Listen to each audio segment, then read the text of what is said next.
Alhamdulillah bini'matihi tatimmus salihat. Ashhadu an la ilaha illallah wahdahu la syarika lah. Wa ashhadu anna Muhammadan abduhu wa rasuluh. Allahumma salli wa sallim wa barik ala nabiyyina Muhammad wa ala alihi wa sahbihi ajma'in. Amma ba'd. Kaum muslimin wal muslimat, jamaah maghrib yang dirahmati Allah Subhanahu wa taala. Pada malam yang mulia ini kita akan kembali melanjutkan pembahasan sirah sahabat yang mulia Mus'ab ibn Umair radhiyallahu anhu. Pertemuan yang lalu membahas tentang keluarga Mus'ab ibn Umair. Sebagaimana telah disampaikan bahwa Mus'ab ibn Umair ini memiliki keluarga besar. Ada ayah, ibu, paman-pamannya, dan dia memiliki saudara laki-laki dan perempuan. Sebagian di antara mereka ada yang beriman, menjadi muslim, mengikuti Rasulullah sallallahu alaihi wasallam. Namun ada juga di antara mereka sebagian dari keluarga Mus'ab yang tidak beriman, bahkan memusuhi Allah dan Rasulnya. Di antara saudara laki-laki beliau yang tidak beriman adalah Zurarah ibni Umair. Ini saudara kandungnya.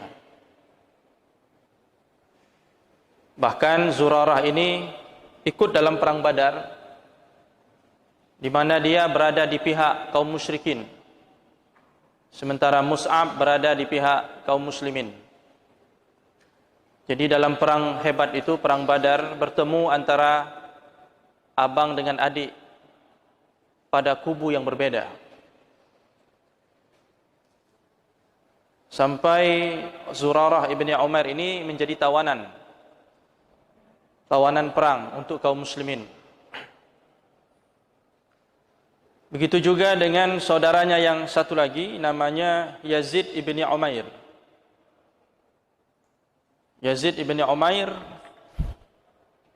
terbunuh dalam perang Uhud. Terbunuh dalam perang Uhud. Perang Uhud mempertemukan dua kubu, kaum musyrikin dan kaum muslimin. Di situ Mus'ab ibn Umair kembali bertemu dengan saudaranya.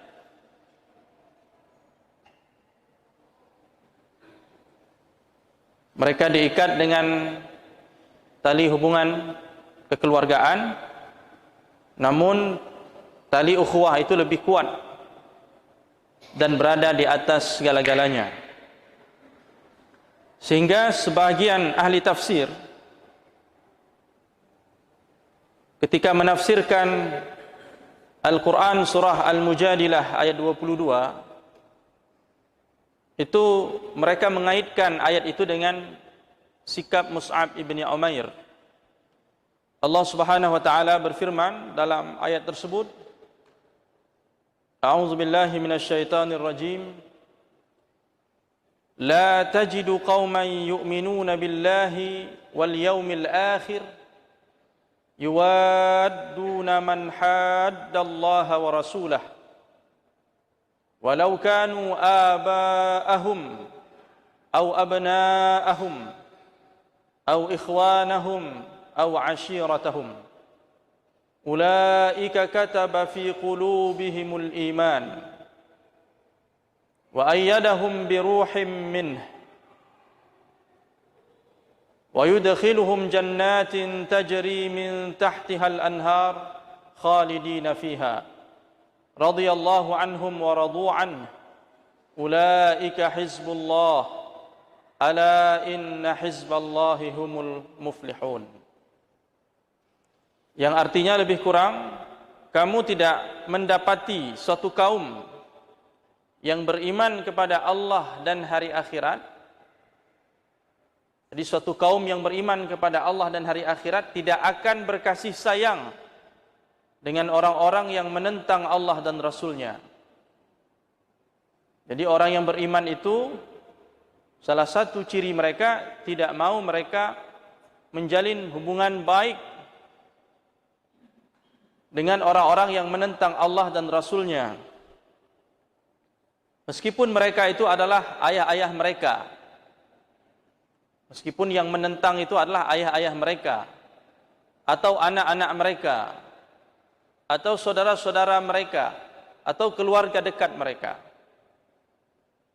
Orang-orang yang beriman tersebut telah diteguhkan oleh Allah Subhanahu wa taala iman di dalam hati mereka.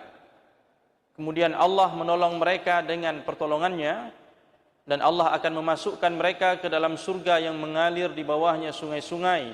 Mereka kekal di dalamnya.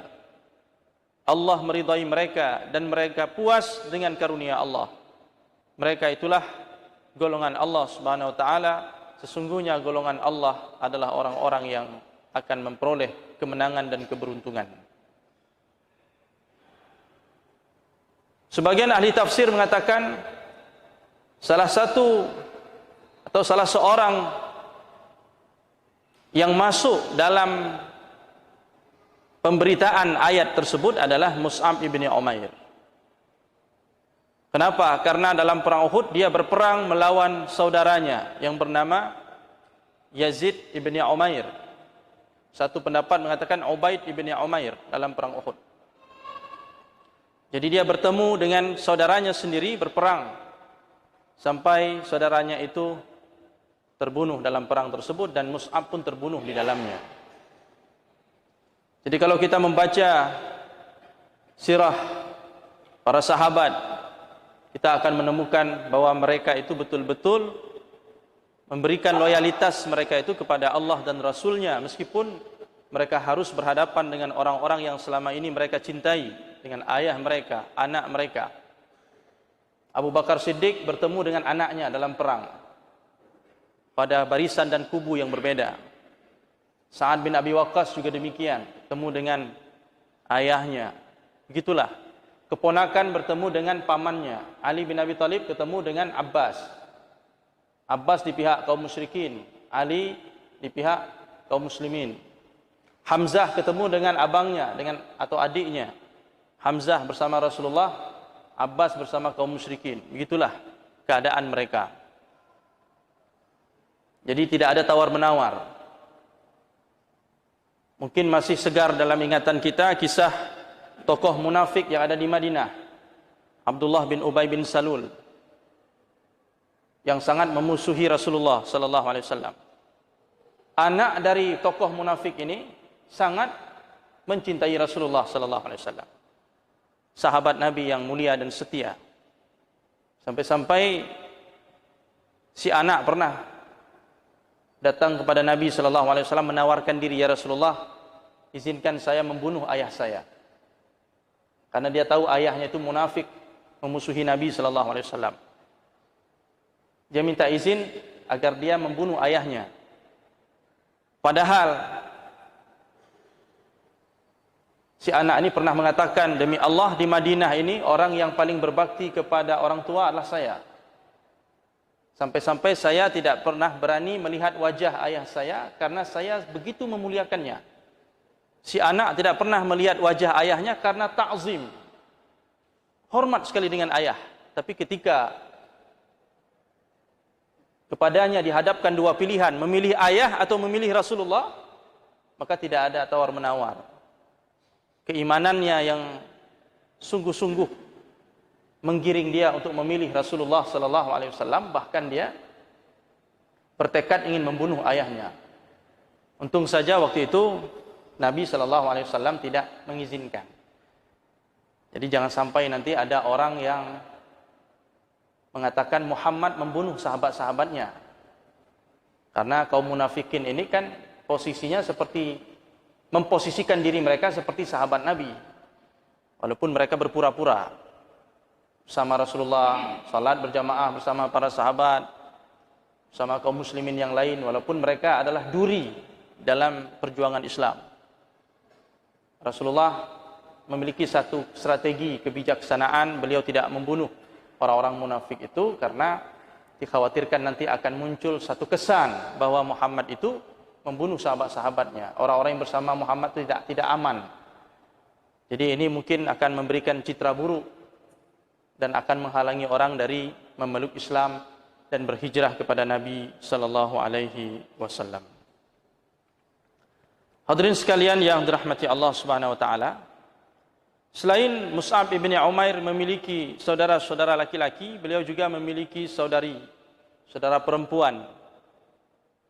Ada namanya Ummu Aban bintu Utbah.